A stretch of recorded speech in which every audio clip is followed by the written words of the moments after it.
Star హీరోలు తెర మీదనే కాదు అప్పుడప్పుడు నిజ జీవితంలో గిట్లా హీరోల మాదిరి ప్రవర్తిస్తూ ఉంటారు. ఇక అటువంటివి నిరూపించుకుంటారు. గది ఏదైనా కావచ్చు, ఒకరికి సహాయం రూపంలో కావచ్చు, మరొకరికి విరాళాల రూపంలో కావచ్చు, మరొకరు ఏమో కాపాడే రూపంలో ఇట్లా కావచ్చు. గట్లా చూసుకున్నా కానీ ఒకవేళ నిజంగానే ఆ హీరోయిజం అనేది నిజ జీవితంలో బయటపడితే హైలైట్ అయితే వారవ్వా మస్తుగా ఉన్నట్లే హీరో మాదిరి అని అనుకుంటారు. మళ్ళీ ఇప్పుడు ఈ ముచ్చట గురించి ఇక చిరంజీవి నా పాలిట నిజమైన హీరో అని చెప్పి అందాల నటి సుహాసిని అంటున్నదంట. అయితే ఇక సుహాసినితోని చిరంజీవి గప్పట్లో ఎన్నో సినిమాలు చేసిర్రు. ఇక వీళ్ళిద్దరికి మంచి సఖ్యత అనేది ఉన్నది.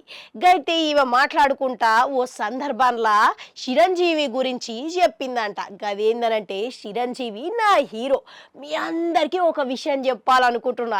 ఇక గప్పట్ల మేము సినిమా షూటింగ్ కోసమని ఓ సందర్భంలో కేరళ ప్రాంతంకి పోయినాం. ఇక వెనక కారణేమో నేనున్నా, నా డాన్స్ మాస్టర్ ఉన్నారు, ముందు కారణేమో చిరంజీవి వస్తా ఉన్నాడు. ఇక అనుకోకుండా ఆ సమయంలో కొంతమంది తాగుబోతులు మా కార్ మీద వెంబడించిరు. ఇక ఏవైతే కార్ మీద వాళ్ళు తాగిన బీర్ బాటిళ్ళన్నీ ఈశ్రేసిరు. ఇక గిది తెలుసుకున్న వెంటనే చిరంజీవి కారు దిగి మరి వాళ్ళని గన్నుతోని బెదిరించిండంట. ఇక సరాసరి వాళ్ళు పారిపోయారంట యాడికాడికి. ఇక ఈ విషయం ఇవే యాదికున్నదా అని చెప్పి సుహాసిని చిరంజీవిని అడిగిందంట. ఇక చిరంజీవి గిట్లా నాకు యాదికున్నది గది అనుకోకుండా జరిగిన పరిణామం అని చెప్పకనే చెప్పిండు. అయితే ప్రస్తుతం ఈ వీడియో నెట్టింట వైరల్ అవుతున్నదంట. ఇక గిది తెలుసుకున్న చిరంజీవి అభిమానులు గిట్లా అసలు చిరంజీవి గింత ధైర్యశాల అని మస్తుగా పొగుడుతున్నారంట.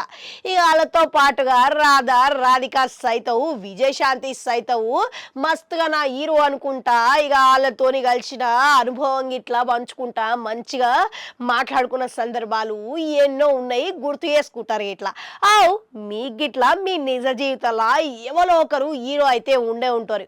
మా నాయన అని మాత్రం చెప్పకూరి.